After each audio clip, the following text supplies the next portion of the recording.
If you're a really big fan of Doom, then there's a chance that you've been purposely deceived and misled at some point throughout the past year. Today, we'll be talking about some really weird and misleading Doom news along with a much smaller and less complicated bit of information, which is simply the fact that Doom Eternal's support is now 100% over.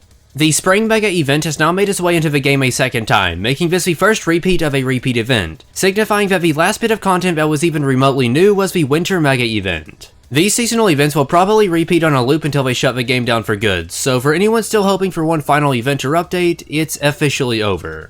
That's not the main focus of today's video, though. The bigger topic relates back to an announcement from July of last year. Some of you may remember that Limited Run Games announced a physical release of the Switch version of Eternal, and alongside the handful of collector's editions, they also announced the Phobos Slayer helmet. If you ended up buying this under the impression that it was a limited time, exclusive collector's item that would never be made again, then you were unfortunately deceived. This recolored helmet was supposedly limited to only 2,000 units and was presumably a limited run exclusive, as it never states anywhere on the product listing that it would ever be reproduced or sold elsewhere. Fast forward 8 months and the Phobos helmet is about to go up for sale on the Bethesda Gear Store despite it supposedly being limited to only 2,000 units worldwide, and this is not the first time this has happened either.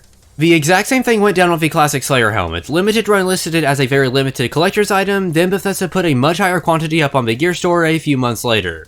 Limited Run uses FOMO, or fear of missing out, as a way to drive up sales and increase the amount of pre-orders on a relatively pricey item. They know that more people will buy the helmet if they think it's a very limited collector's item, so they list it as one initially before it gets sold in a larger quantity later on. So they essentially lie to their customers to trick them into giving them money when they probably wouldn't otherwise. Pretty good company if you ask me. I mean, this isn't a huge deal and it isn't some giant scandal, but it goes to show that you should be cautious when buying Doom merch, especially from Limited Run Games. They have a long history of being incredibly shady and selling terribly overpriced items with tons of filler content. The Switch Collector's Edition and the Classic Collection are both really good examples of highly priced items that have tons of smaller and lower quality filler items to make it look like it has more value than it actually does. It's unfortunate that such an unfavorable company is handling Doom collectibles, but it is what it is.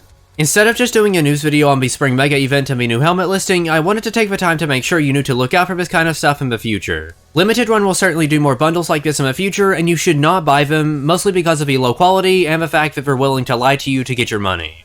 Don't let companies like Limited Run take advantage of you. The Doom community deserves better than this. Let me know if you ended up buying this helmet in the comments below. I'm interested to know how you feel about the situation now that you know you were lied to. While you're down there, be sure to leave a like on the video and subscribe to stay up to date on Doom content. You get constant Doom updates and entertainment, and I get your support. It's pretty much a win-win for both of us. Anyways though, I think that's all I have for today's video, so thank you all for watching. I hope you enjoyed. Until next time.